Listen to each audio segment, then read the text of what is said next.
Ora bem, portanto, bibliografia que eu recomendo sobre este tema, em primeiro lugar, Subversão e Guerra Fria. Existe no ISCS à venda e fala exatamente sobre os antecedentes do presente, ou seja, desde 45 até 89, 91, quem é que formou o primeiro mundo, como é que era, quem é que era, o que é que faziam, o que é que queriam, quem é que formou o segundo, quem eram, o que é que faziam, o que é que queriam, quem é que formou o terceiro mundo, quantos eram, o que é que faziam, que força tinham, tudo isso está aqui, os conflitos que existiram e as subversões que existiram entretanto. Quem não sabe nada disto devia consultar este livro. Depois, mais recentemente, publiquei uma série de pequenos livros que estão em português e traduzidos em muitas línguas. Mas eu não falo, só falo inglês. Não é. Estão traduzidos. Eu, de qualquer maneira, vou dar os principais. Este é o fundamental para aquilo que eu vou dizer hoje. Destinos manifestos e novas ordens mundiais. Destinos manifestos e novas ordens mundiais. É da editora Novas Edições Académicas. Têm que ver se não está no site academia.edu, porque muitas destas coisas estão online de graça. Eu não ganho nada com isto, nem os de graça, nem os pagos. Primeiro. Segundo, teoria da revolução e da contra-revolução, para perceber o que é que se está a ocorrer dentro dos países, o que é que está a ocorrer agora, por exemplo, na ex-Jugoslávia, teoria da revolução e da contra-revolução. Eu recomendo, porque isto é a atualização do meu tema principal de investigação. Depois, este está em inglês, mas há em português, é da Amazon, chama-se Wars and Oligarchies, Guerras e Oligarquias, desde 2016. Portanto, é os últimos tempos das guerras e das oligarquias mundiais, que é fundamental. Vou falar sobre isto. Não tenho nada, não há bibliografia. Está aqui, está publicado em Amazon e até em russo. Até em russo isto foi publicado, em alemão, em tudo o que é língua, francês, italiano, espanhol, está publicado em tudo o que é língua. Outro que eu publiquei primeiro em português, com o nome de A Grande Mentira, ensaio sobre a ideologia e o Estado, e em inglês eles não gostaram da Grande Mentira, porque é confuso, e chama-se só An Essay on Ideology and the State. É o mesmo livro. A Grande Mentira, ensaio sobre a ideologia e o Estado, em português, ou em inglês, este título. Penso que também tem acessível isto no site. Depois, O Fim de um Tempo, em inglês, The End of an Era, também foi traduzido em tudo o que é línguas, francês, italiano, espanhol, inglês, por aí fora. Um que me falta aqui, e que a professora Teresa é coautora principal desse livro, o principal ensaio é dela, que se chama O Caos Urbano, 2012, portanto, já tem uns aninhos. Agora é que os senhores vêm falar disto. Não, foi antes da Guerra da Rússia, foi antes de 2014, foi antes disso tudo. Já estávamos a publicar um livro chamado O Caos Urbano. O que é isto? É o que vai acontecer, e os senhores é bom que tenham isto em conta, e é bom que leiam o ensaio da professora Teresa, porque é o artigo principal desse livro, dela e de um militar, que é quando deixar de haver autoridade, quando houver crise económica, quando houver carências alimentares, quando houver falta de fornecimentos por causa da guerra, por causa do crash económico que vem a seguir, por causa disso tudo, o que é que vai acontecer nas grandes cidades? Está ali o panorama. Não é brilhante. Cuidado, não é brilhante. Mas está lá escrito. Ninguém podia ter previsto. Não, está previsto há muitos anos. Só que as pessoas não leem, isso é outra conversa. Recomendo vivamente O Caos Urbano, também está à venda, é da editora Pactor, e a professora Teresa pode facultar-vos, se quiser, esse artigo, é dela, portanto é uma questão de pedirem, e ainda, o que eu gosto mais de tudo, é As Portas de Dante. É o livro que eu gosto mais, de tudo o que escrevi até hoje. As Portas de Dante. Está publicado no Brasil. Mas eu aqui não tenho. Não é? Tem no Brasil. A editora Revan, do Rio de Janeiro, publicou, aliás, melhor do que em Portugal, tem menos gralhas, As Portas de Dante. Em Portugal há duas edições, uma mais curta e uma mais ampliada. A segunda edição é completa, a outra não é completa, portanto, recomendo vivamente, vivamente, que leiam As Portas de Dante, que também já tem uns bons anos, mais de uma década. Portanto, como é que o senhor sabia que isto ia acontecer? Bom, porque a previsão, eu tenho um artigo publicado que se chama Previsão em Relações Internacionais. A previsão em relações internacionais é fácil de fazer, não é complicado. Tem que saber muita história e as constantes da história. História internacional. Geopolítica e as constantes da geopolítica. Análise de situação contemporânea, económica, financeira, militar e tudo o que for e demográfica, migrações, povoamento, etc. E com isto chega, qualquer pessoa faz. Agora, o que nós não podemos fazer é a teoria da minha mãe, que eu digo, mãe, sabe que isto aqui é uma zona sísmica, a mãe tenha cuidado, porque pode haver um terremoto novo em Lisboa. Ela diz, que ideia? Tem 95 anos e tem, o atual sexto ano. Que ideia, que disparate. Aqui não vai haver terremoto nenhum. Porquê? Não dava jeito nenhum, porque partia-se a louça toda.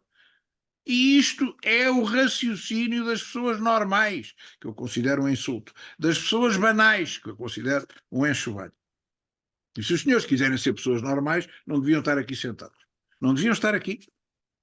Porque quem entra para uma universidade escolhe ser diferente, escolhe ser melhor que a média, escolhe ser mais ilustrado que a média, escolhe ser mais significativo em termos sociais que a média. Então está a advogar a desigualdade. Não, a desigualdade de direito não, mas a desigualdade social é evidente. É evidente, faz parte da vida, não somos todos iguais, não há tudo, os militares não são todos generais, nem todos soldados, nem os professores são todos catedráticos, nem os médicos são todos diretores. Não é assim. Não é assim. A vida não é.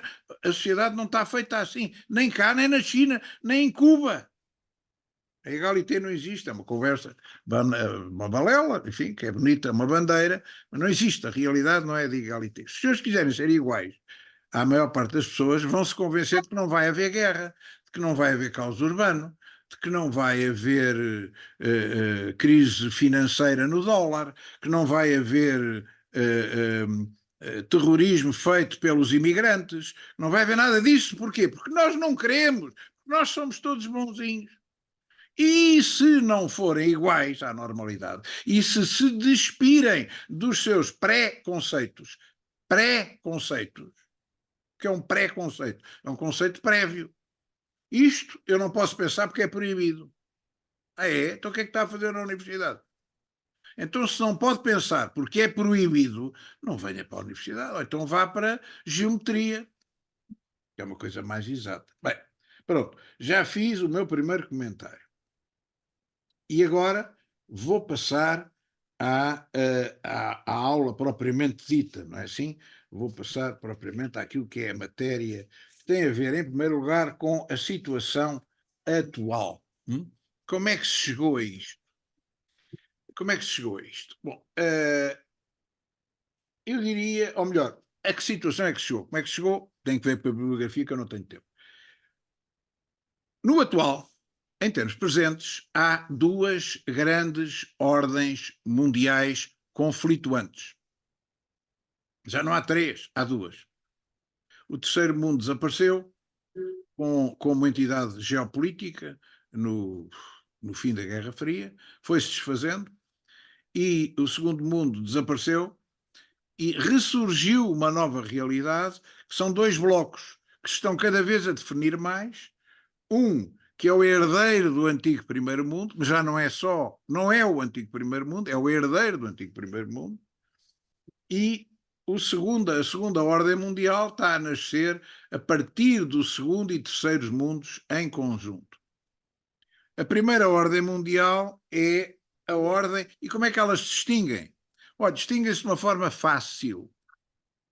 Nos sítios em que o capitalismo financeiro transnacional, não é o gajo que tem uma padaria, não é um senhor que tem uma lavandaria, ou duas, ou cinco, não estou a falar da construtora civil Periquito e companhia, que faz obras muito bem feitas, não. Capital transnacional, Rockefellers, Rothschilds, capital transnacional, BlackRocks. Bom, esse capital transnacional, a pátria, não tem pátria, transnacional, que vai para lá de um Estado, é que manda na política, é que manda na agenda política, é que manda nos governos nacionais, é que manda na decisão, é que manda nos média, é que manda na narrativa. Isto é o primeiro mundo. O Sr. Biden não é eleito se não concertar um conjunto de lobbies que o apoiem. Desde logo, toda a gente sabe, desde logo, o complexo militar industrial, que inclui empresas tão pequenas como a Boeing. Não é eleito nem ele, nem nenhum presidente democrático dos Estados Unidos da América. Democrata. Assim como o Sr. Trump não é eleito se não for, por exemplo, a Rifle Association. Não tem nada a ver com o resto. Que tem a ver com a fabricação de armas pessoais, de armas de repetição. A Rifle Association é dominada pela direita e domina a direita. Ai de alguém que queira ser presidente dos Estados Unidos da América e, na direita, não apoie a Rifle Association e a segunda emenda. Ai de alguém. Se o senhor acha normal que haja... Pois vem a porcaria do moralismo para estragar a análise, que é... Que horror! 350 milhões de armas vendidas nos Estados Unidos da América legalmente nas mãos de civis. 350 milhões de armas para as munições. Que horror! Não pode ser pacifismo. Não, eu não venho aqui para dar aulas de moral. Nem venho aqui para ouvir sentenças de moral. Eu venho aqui para... Eu sou um realista. Aquilo que é tem muita força. E aquilo que é isto.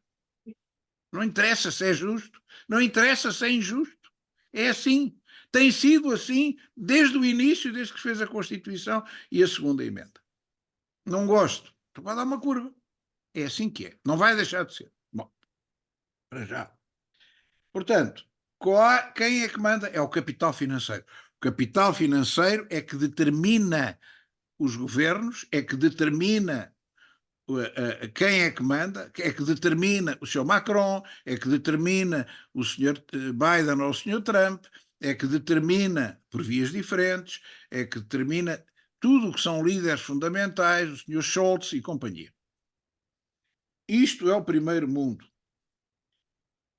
Baseia-se em várias instituições internacionais e nacionais que são correias de transmissão das diretivas do capital financeiro para baixo. Claro que isto não é mecânico, não é como na tropa, ombro arma e a pessoa só tem uma opção que é pôr a arma no ombro. Não, isto não é assim, não é mecânico, mas é o essencial. Aquilo que é a grande política passa destas decisões económicas e financeiras a priori para baixo. Quais são os instrumentos? Bom, internacionalmente, os mais relevantes para mim é o G7, o G20 mais atenuadamente, a ONU e as suas agências, algumas das suas agências especializadas, mesmo de esquerda, o Banco Mundial, o FMI, a OCDE, etc. e tal.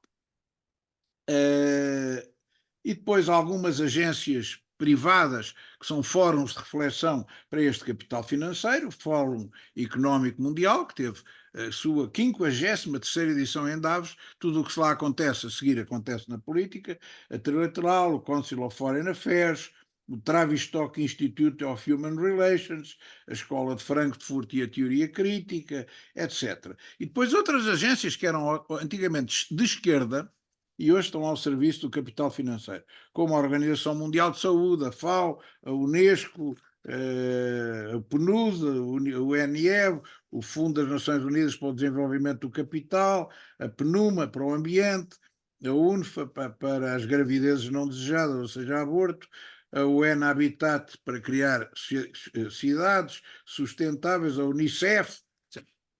Portanto, isto, hoje em dia, são as correias de transmissão top-down do capital financeiro. Depois vêm os Estados. Os Estados estão a ser a soberania dos Estados médios e pequenos, os grandes não, médios e pequenos, estão a ser desviadas para grandes organizações internacionais que obedecem a estas instituições, através de tratados.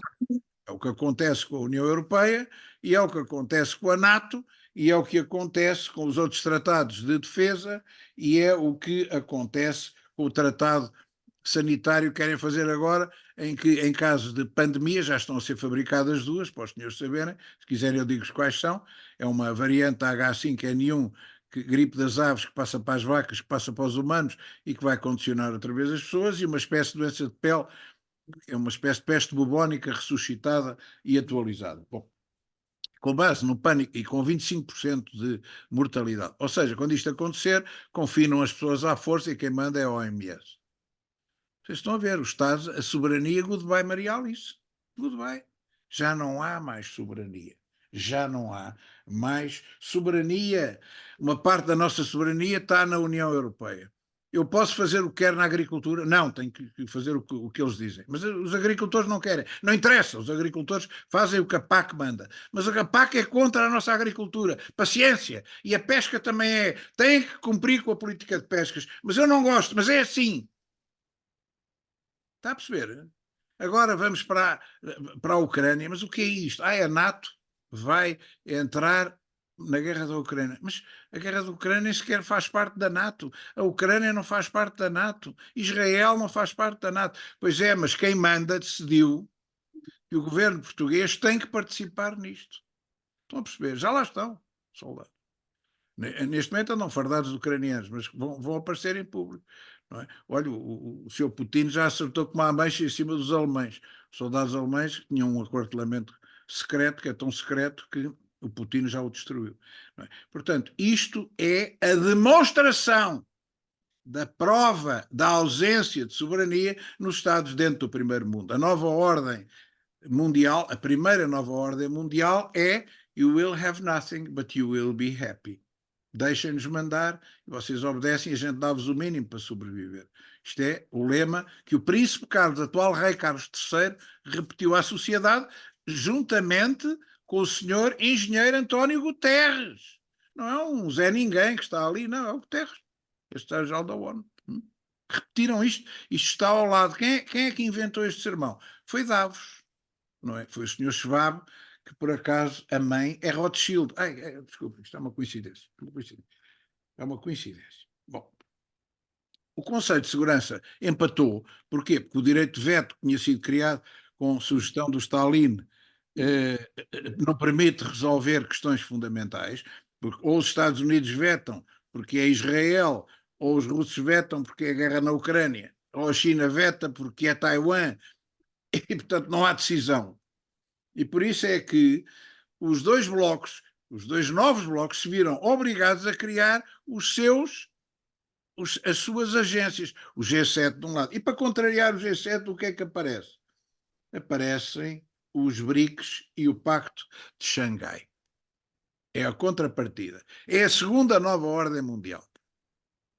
A segunda nova ordem mundial é uma ordem soviética. O que é que isto significa? Não significa comunista, mas como os senhores não aprenderam provavelmente a diferença, porque não lhes ensinam, acham que é igual. Não é. Comunista é Marx, Engels, Lenin, não sei o quê. Trotsky e companhia. Não, não é isso, não é isso. É. O sistema de funcionamento que foi criado na União Soviética no tempo do Lenin e com a colaboração dele é uma burocracia gigantesca na qual se entra em tenra idade pelos Komsomolsk e depois vai subindo por influências, sempre por cooptação sucessiva e simultânea. Não sei o que é. Tem que ir à aula, tem que ir ao meu manual de ciência política ou perguntar à professora Teresa, porque isto é dado numa cadeira de introdução e não de doutoramento. cooptação sucessiva e simultânea. Bom, e esta escada, não é verdade, de Jacó vai sendo subida, e quando se chega lá acima, manda-se, mas manda-se sobretudo, incluindo sobre o capital financeiro. Ou seja, qual é a grande diferença entre a primeira ordem mundial e a segunda ordem mundial? É que a ditadura na primeira é do capital financeiro e a ditadura na segunda é do aparelho sobre o capital financeiro. Não há plutocratas sem o consentimento do Partido Comunista Chinês. Não há oligarcas sem o consentimento da cúpula soviética da Rússia, que já não é marxista-leninista. Estão a perceber? É que é o sovietismo. O sovietismo continua, meus senhores. E no dia em que vos disserem que não, estão-vos a tirar peças do xadrez que vos impede de jogar xadrez. Não, este gajo não pode saber isto. Vou-lhe tirar uma torre, vou-lhe tirar um bispo, vou-lhe tirar um cavalo. Os senhores não conseguem ganhar a leitura que fazem da história porque tiraram-lhes peças, porque por uma questão ideológica, eles criam-vos uma espécie de reação pavloviana em que isto é proibido pensar, isto é proibido dizer, isto que eu estou a fazer é proibido dizer. Bom, qual é a outra organização do Pacto de Xangai? A outra organização do Pacto de Xangai tem só para terem uma ideia, 70% da Ásia, em termos de superfície, e 30% do PIB mundial, que vai crescendo. Ou seja, em 26 de abril, curiosamente é a seguir ao 25 de abril de 96, a China, a Rússia, o Cazaquistão, aqueles questões todos, Quirguistão, Tajiquistão, a Índia, o Paquistão, o Irão, criaram o Pacto de Xangai. E agora temos uma série de países que querem colaborar, são os amigos do Pacto de Xangai, que vão desde a Arábia Saudita, ao Egito, ao Catar, à Turquia e a muitos outros países menores. Bom, este Pacto de Xangai tem, obviamente, uma vertente militar, equivale à NATO, do outro lado, e aos pactos conexos, estão a perceber, não? Do lado económico-financeiro, é a fórmula BRICS. BRICS mais, não é? BRICS já sabem o que é: Brasil, Rússia, Índia, China e África do Sul, South Africa, mas neste momento está a engolir a América Latina, os países muçulmanos exteriores, até inimigos, o Irão, a Arábia Saudita, tudo isto vai. Os Emirados Árabes Unidos não são propriamente amigos do peito, mas estão a aderir progressivamente a isto, não é? Agora, acontece uma coisa desagradável. Já começou o conflito financeiro. Qual é o conflito financeiro? São três aspectos. Tem o conflito financeiro.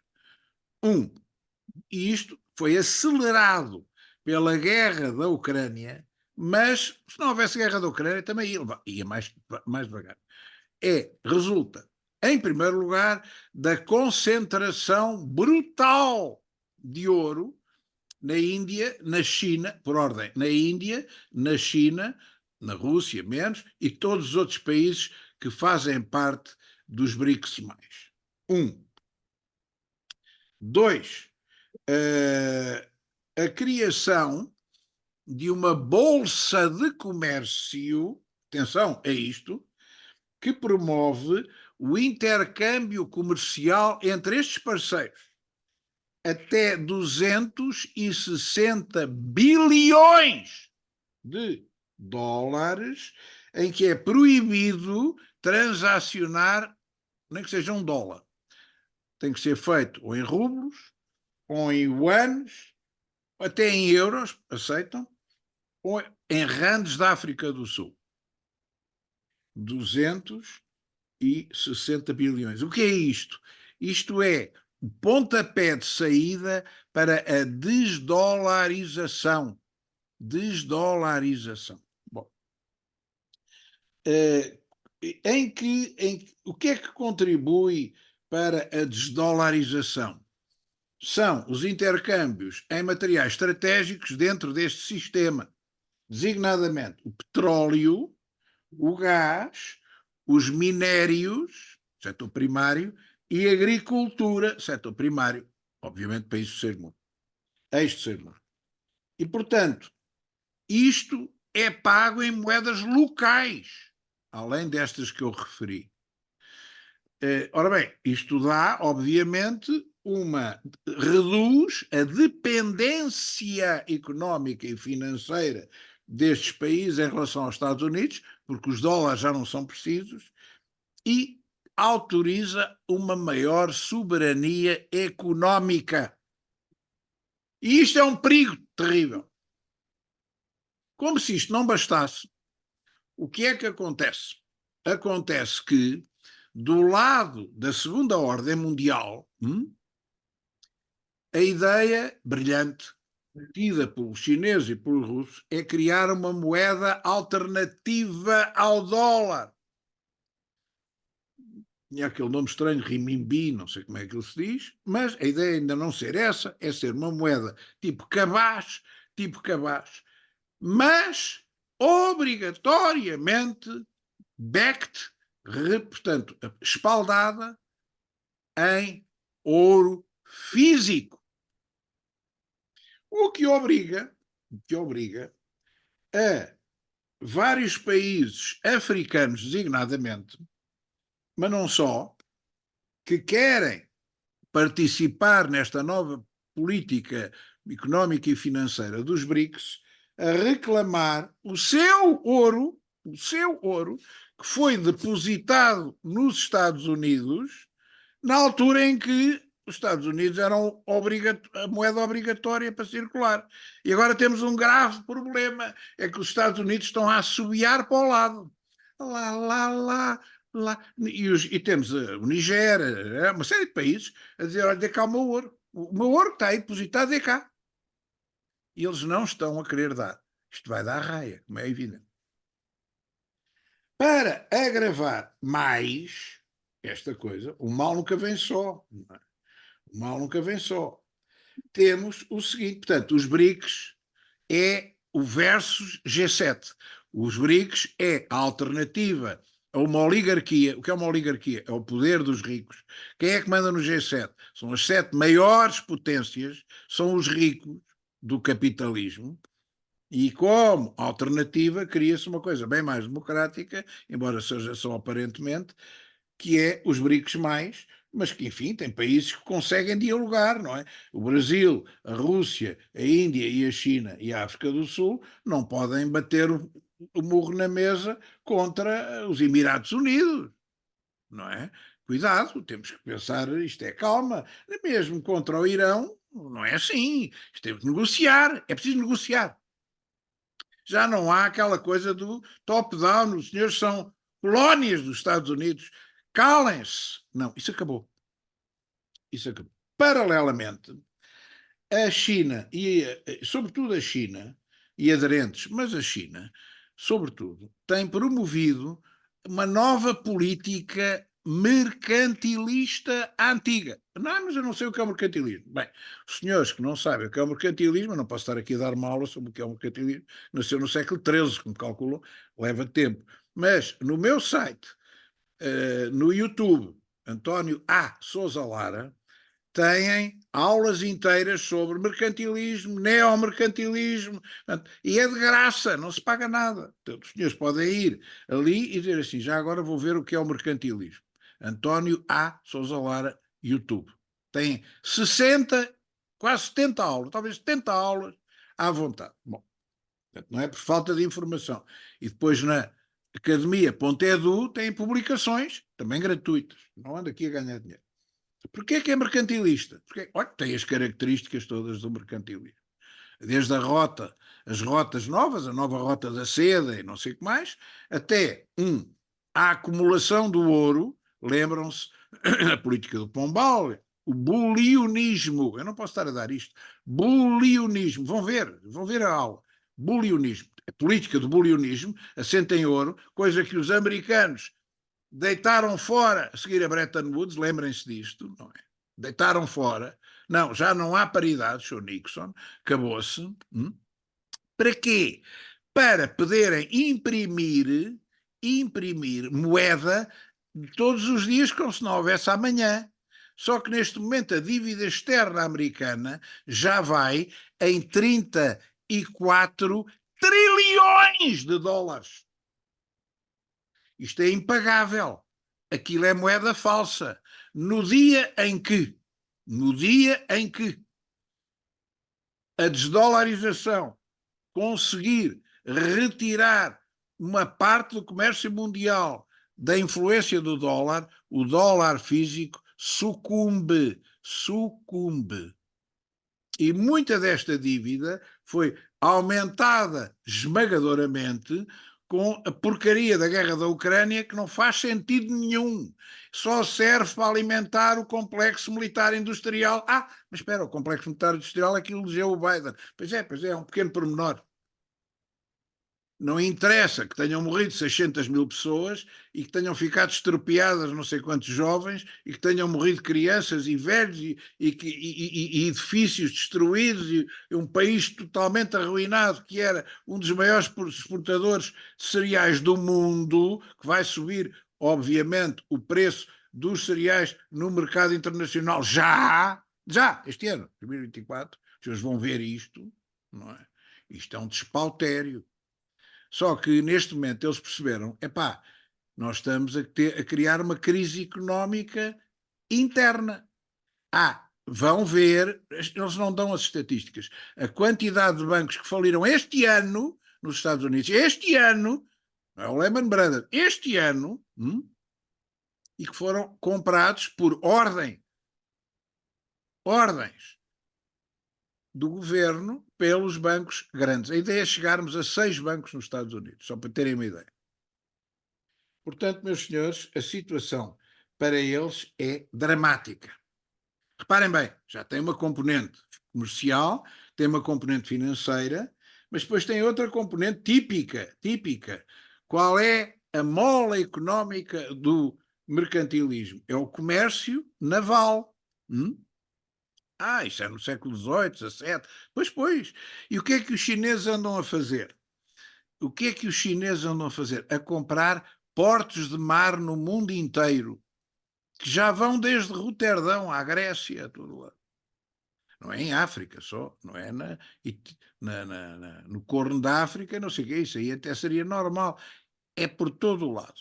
Os senhores vão investigar, cá está um TPC que eu recomendo, que eu não tenho tempo para estar a falar sobre isto, que é ver quais são as participações financeiras da República Popular da China, leia-se do Partido Comunista Chinês, que tem as holdings disto, como a nossa REN e como a nossa EDP, não pertencem à República Popular da China, mas ao Partido Comunista da China, a uma holding da República Popular da China, For Gorges, vão à procura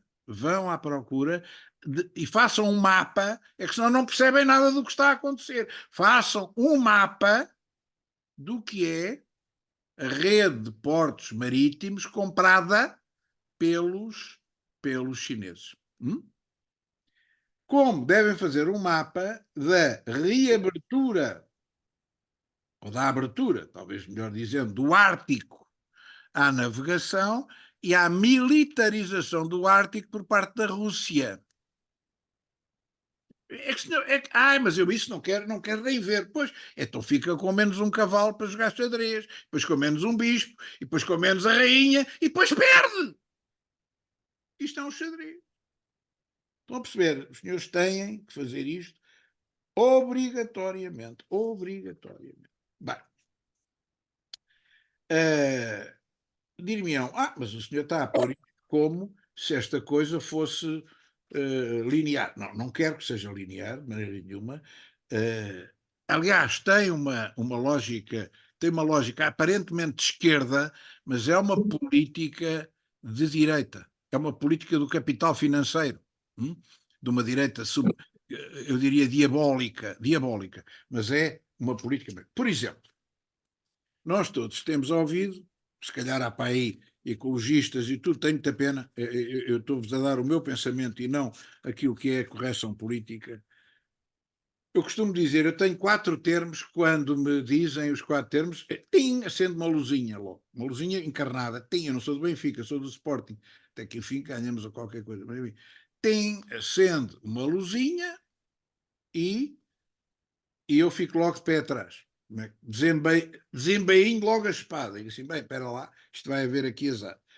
Que são 4, as seguintes palavras: sustentável, inclusão, multiculturalismo e sem fronteiras. Quando eu ouço estas 4 coisas, digo assim, isto é ideologia sistémica, pseudo-woke.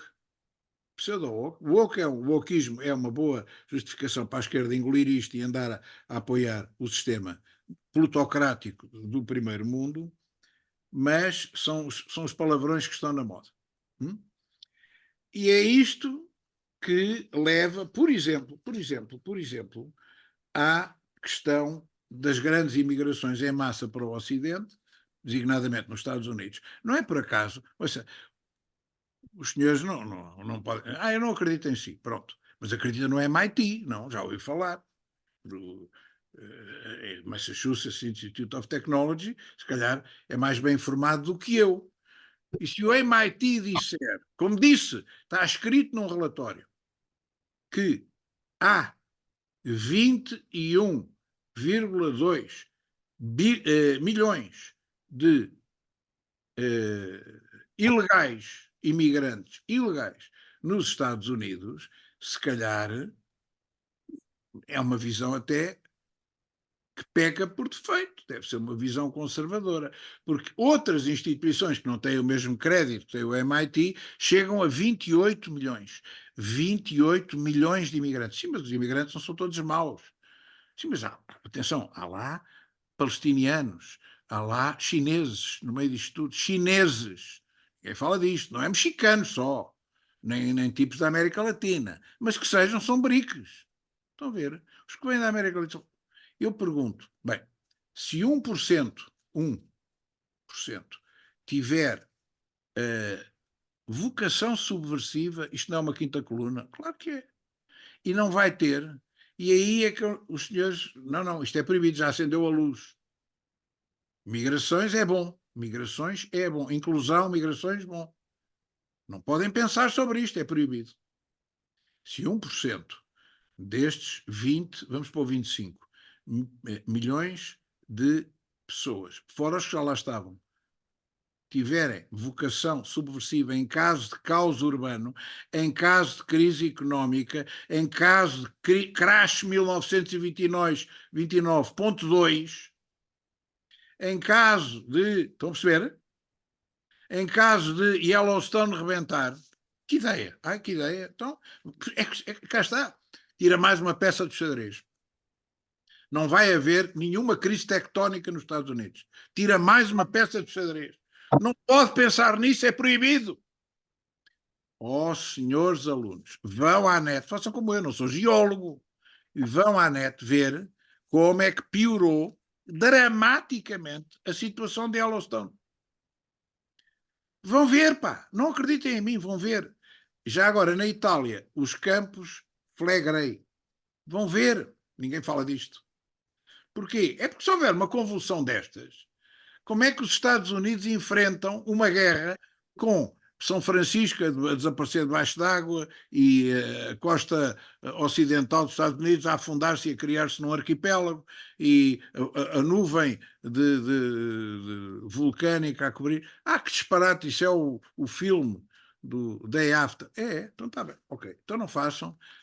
Os senhores não querem. É o que eu digo, hoje as pessoas amputam bocados de explicação e depois admiram-se não acertar, não conseguir perceber. Antes de passar à questão das migrações, que é para mim importante, eu, por causa da subversão, eu diria-lhes isto: o problema da nossa situação ocidental é um problema de má qualidade de liderança. Nós temos uma péssima qualidade de liderança, não é por acaso o capital financeiro põe lá escravos, não quer pessoas que pensem sozinhos, por isso é que o Trump, porque é que o Trump não pode ser reeleito? Cá está uma profecia minha. Como é que o Trump não pode ser reeleito? Os gajos já fizeram 20 processos para ver se o gajo é preso. O gajo agora é a prostituta a quem o gajo pagou para não falar, como se fosse uma coisa gravíssima. E depois é o não sei quê. Vale tudo, dos impostos, o que é que importa? Que o Trump é um indivíduo multimilionário que devia fazer parte da elite que manda normalmente, mas é louco. E, portanto, marimbou naquilo tudo e tem uma política autocéfala. Não, eu agora vou decidir por mim. E como tem um filho judeu, um genro judeu influentíssimo, faz o link com Israel. E, portanto, epá, isto é uma baralhada. Cá está outra das peças que não pode ser destruída para a eleição de um presidente. E, portanto, ele pegou nos rednecks que foram prejudicados com isto, porque os Estados Unidos não são Nova Iorque, é uma coisa enorme, não é? Com muita gente, tem 300 milhões de habitantes, e isto vai desequilibrar a balança toda. E se ele for reeleito, acabou, mas acabou o Sr. Zelensky, bem, o Sr. Zelensky já acabou de qualquer maneira, mas acabou mais rapidamente. E acabou o negócio do Zelensky e companhia e das pessoas que lhe dão armas. E acabou, provavelmente, a guerra de Israel. E, portanto, eu temo muito que o senhor Trump não chegue até novembro. Já disse isto várias vezes. Admirar-me-ia muito que ele conseguisse ser reeleito. Porque na lógica do sistema, percebam isto, qual sistema? Sistema do primeiro mundo, aquilo que ele já fez e aquilo que ele já falou e aquilo que a gente conhece que ele faz quando diz, é de tal maneira grave para a evolução deste primeiro mundo que não é aceitável que ele seja reeleito. Portanto, se calhar não morre na cama, ou então se calhar isto trambolha antes. Também há uma maneira, que é criar um estado de guerra e depois fazer como o Netanyahu. Não, eu não, agora já passou a minha eleição, eu não vou ser reeleito. Mas enquanto durar a guerra, estou cá eu, pá. Calma, calma, calma. Enquanto durar a guerra, martial law, ninguém muda no presidente. O presidente velhinho com mais crimes e quem manda é a clique dominada pelo capital financeiro. Bom, portanto, meus senhores, é claro que eu compreendo a vossa dificuldade em poder articular isto, mas eu sou velhinho, já estou livre de tutelas, já estou livre de exames e já estou livre de tudo e mais alguma coisa. E logo por azar, o meu pai deixou-me uma fortuna razoável, só somos dois, eu e a minha irmã, que tem a minha idade, tem menos um ano, e não gastamos sequer o que temos. Portanto, estou à vontade, não sei se estão a ver. Até que Deus Nosso Senhor me leve daqui para fora, eu não me calo. Bom, portanto, meus senhores, primeira coisa, esta liderança escolhida é uma liderança medíocre, obediente, atenta, veneradora e obrigada, não percebe nada da antropologia da guerra, não percebe nada, mas isto é tudo, as von der Leyen, é tudo igual, não é? Os Scholz, epá, os tipos que mandam na NATO, ninguém percebe da antropologia da guerra, ninguém conhece o xadrez em que confundem chineses com seres humanos, confundem russos com seres humanos de cá, estão doidos, confundem o terceiro mundo, é como o Papa Francisco, tem que se dar bênçãos aos homossexuais. Não há um bispo em África que aceite isto, porque deixa de ser bispo no dia seguinte. Tem a ver com a cultura. São umas bestas. E estes gajos que governam nos centros, não é? Em Roma e em Washington, não percebem que a humanidade, que eles acham que é egalité, que é toda igual. Não é. Não é. E por isso é que o senhor Papa Francisco, que eu também não gosto porque é de esquerda, quando faz aquela porcaria com as bênçãos não sei do quê, não é? Teve os bispos todos da África a levantarem-se a dizer aqui não, desculpe lá, ó Chico, aqui não dá. Não dá. É outra cultura, é outra cultura. Esta gente é estúpida, mas enfim, não há nada a fazer. São serventuários do hipercapitalismo tradicional e, portanto, dependem do dinheiro estratégico e estão-se cagando, peço desculpa às senhoras, mas também sabem o que é, com certeza, com o sofrimento das massas. Não é? Porque as guerras que interessam, as guerras que dão dinheiro. Coitadinhos dos ucranianos, que já morreu mais de 500 000 de pessoas, isto é uma vergonha. Então e a Nigéria?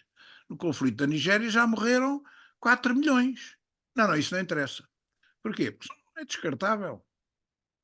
Então e os gajos que morrem à fome no Corno de África e não sei o quê? Não, isso não interessa nada. Isso não interessa nada. O que interessa é Israel, a Ucrânia, que é que dá dinheiro, e Taiwan. O resto não interessa. O resto podem morrer à vontade, que é indiferente. Não é? O Rio Grande do Sul está debaixo d'água. Paciência, olha, nadem. Hum? Tem um excesso, e eu vou dizer isto, eu sou uma pessoa crente e praticante, toda a vida fui, fartei de fazer asneiras, mas continuei sempre a ser. Bom, o problema não é esse, há um excesso de pessoas anormais a governar. Líderes sem filhos. Isto não é o normal, a maior parte das pessoas tem filhos. Nem que seja um. Já viram as Merkels, os Macrons, a quantidade de gajos, senhoras e homens, que nos governam, não têm filhos. Não é estranho? Um. Dois, a quantidade de ateus convictos. Epá, a maior parte da humanidade é crente. Crente, não é? Há um bilhão de cristãos, 1 bilhão e tal de não sei quantos hindus. Estão a perceber? A maior parte da humanidade é crente. Os gajos são ateus. Não é estranho. Portanto, nós estamos a ser governados por pessoas que obedecem a um perfil típico, não têm família, não têm um marido, ou uma esposa, ou um esposo, ou pessoas do mesmo sexo. Agora está na moda também, os políticos terem todos LGBT, mas enfim, os de cá, não é? Cá. Esse aí nem tem problemas com filhos. Mas agora a questão não é essa. A questão é, eu tenho 6, já tive 8, não é?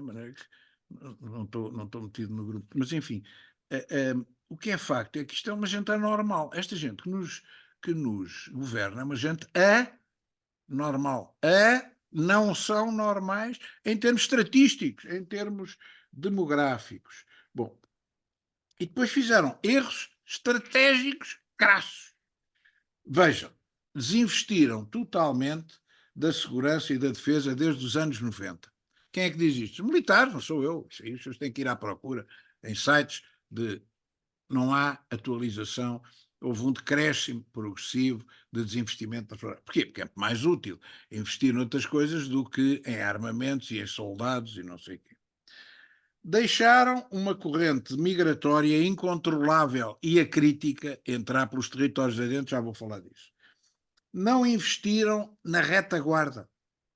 Apoiaram o consumismo. Não, o que é preciso é dar às pessoas supermercados e programas de diversão permanente. Diversão, diversão, diversão. Droga, fazemos aqui umas casas para eles se drograrem, não é? Chega muito bem. Ou liberalizamos as drogas leves, as outras fechamos os olhos, não é? Veja-se pelas hectares o consumo de ansiolíticos e de antidepressivos e de cocaínas em Portugal, não é preciso ir longe, não é? Ao ponto que os tubarões da nossa costa já andam pedrados, vejam bem ao que isto chegou. Vejam ao que isto chegou. Não é mentira, isto parece-me gozo, mas não é. Financiam o aborto com o nosso dinheiro. Mas o senhor é contra o aborto. Sou, mas isso é uma questão religiosa. Agora, nós temos uma taxa de decrescimento populacional que não é sustentável. E aqui é que não há sustentação. O país desaparece. Com 1,2 filhos por casal, não é preciso ser matemático para perceber que vai deixar de haver. Acabaram com o treino militar, deixam o marxismo e o wokismo, o marxismo cultural e o wokismo, tomar conta da educação, tomar conta da legislação em geral, e vão perder agora a economia com os BRICS. E, portanto, só meteram-se na guerra da Ucrânia, a coisa mais estúpida do mundo, não é? Porque a Ucrânia não tem interesse estratégico algum para os Estados Unidos da América, a não ser dar dinheiro para relançar o complexo militar industrial, estava com carência de guerras, quando o problema grande dos Estados Unidos é a China, não é mais, ninguém, não é mais nada. Não é? Isto é uma estupidez. Não há um general, um almirante americano que tenha defendido uma teoria de que temos que ter aqui uma presença sólida na Ucrânia. Não temos, não interessa nada. Neutralizar a Ucrânia bastava para calar o Putin, para não ter havido guerra nenhuma. Eu disse-o há, não sei, 10 anos pelo menos. Já agora recomendo que vejam um vídeo que eu tenho online, com 10 anos, tem que ser com 10 anos, que se chama Em Caso de Guerra. É pequenino, é muito curto, tem 5 minutos. Vão ver, Em Caso de Guerra. E tem outro chamado Em Estado de Guerra. Em caso é antes e em estado foi quando rebentou a guerra há 2 anos. Então, bom. Porquê é que a questão demográfica é de tal maneira severa? É porque o problema é este. A ideia do primeiro mundo é criar uma substituição de população, não é? E isto hoje já é relativamente evidente, e, portanto, está-se a criar, além de ser absurda em termos económicos, já vou falar disso. Qual é a migração que nós precisamos? A imigração que nós precisamos é a imigração de técnicos. Não temos médicos, não temos enfermeiros, não temos engenheiros que cheguem. Esta imigração não só não é promovida pelo nosso país e por muita gente no Ocidente, como não é promovida a retenção dos próprios técnicos. Porquê? Porque isso faz parte do imperialismo. Mas não acontece só connosco, acontece na Índia. Os melhores, não sei porquê, a Índia tem os melhores informáticos do mundo. Me perguntem porquê. Porque é que é ali? Também tem tanta gente, 1 bilhão e 500 e tal milhões, tem que ter muitos, mas mesmo assim tem os melhores. Bom, é assim, é um facto. O que é que os americanos fazem?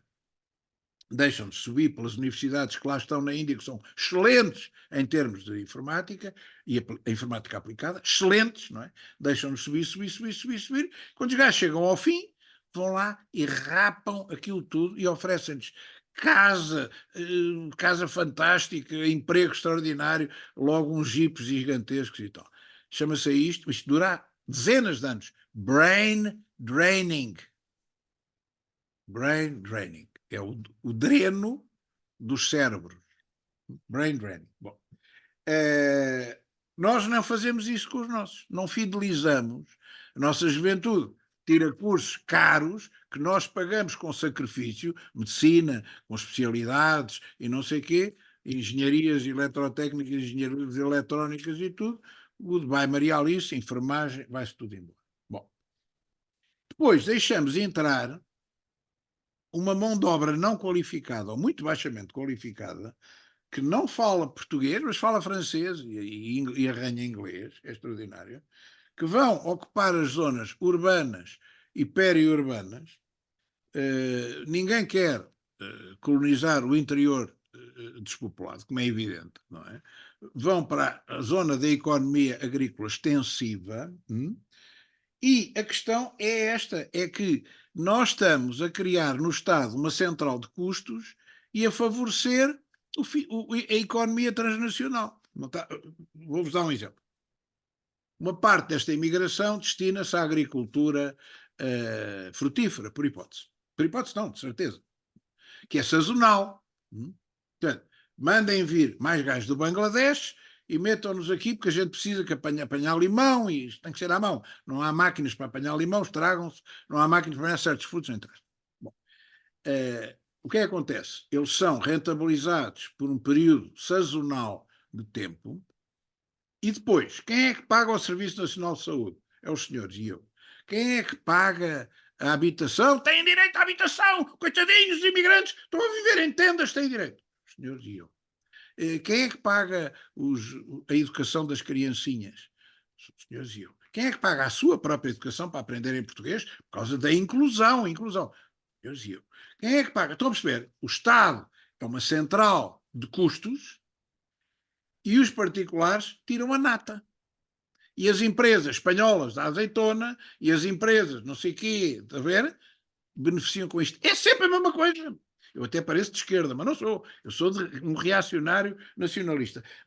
Mas isto é verdade. Uma pessoa, ser de esquerda ou de direita, se for professor, tem que ser realista, tem que ser objetivo, tem que investigar a realidade das coisas. E isto é mensurável.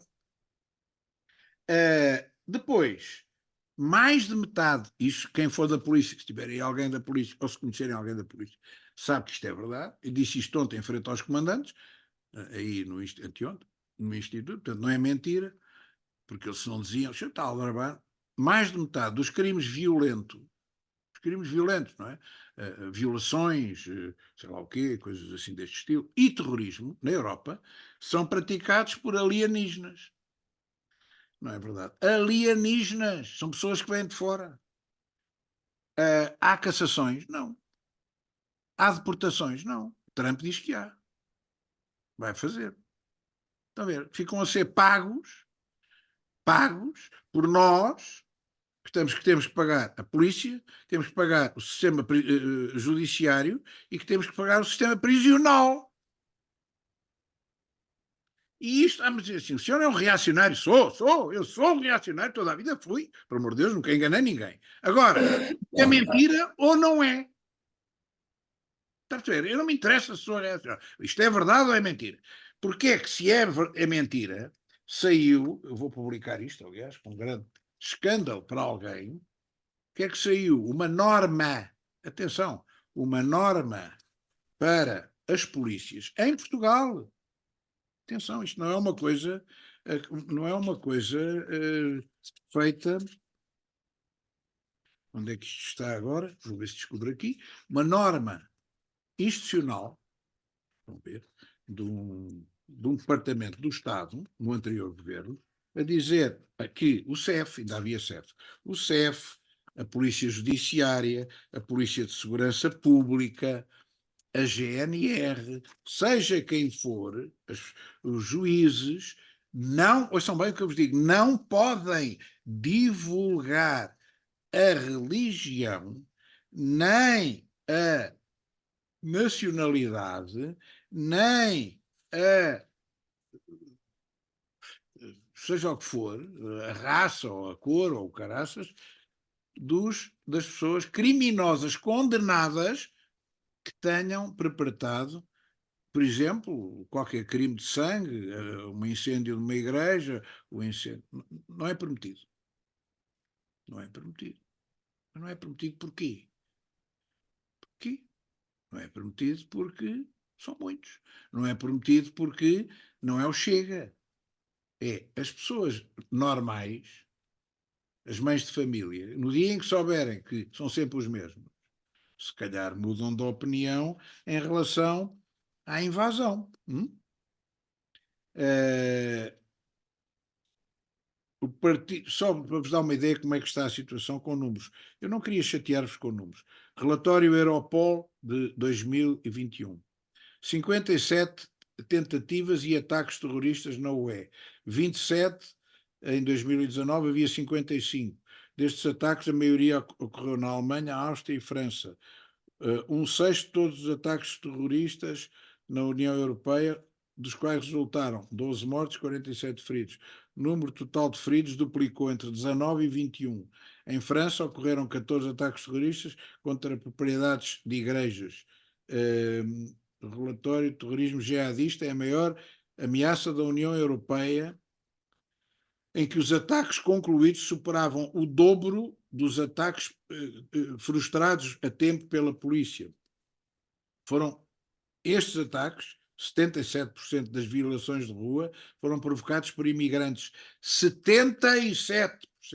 A maioria dos atentados na União Europeia foram executados por cidadãos não originários da União Europeia. O Partido Muçulmano acaba de vencer em Bradford por maioria. Os mayors de Birmingham, Leeds, Blackburn, Sheffield, Oxford, Londres, Luton, Oldham, Rochdale, são todos muçulmanos. Isto não é a teoria da substituição? Cá está.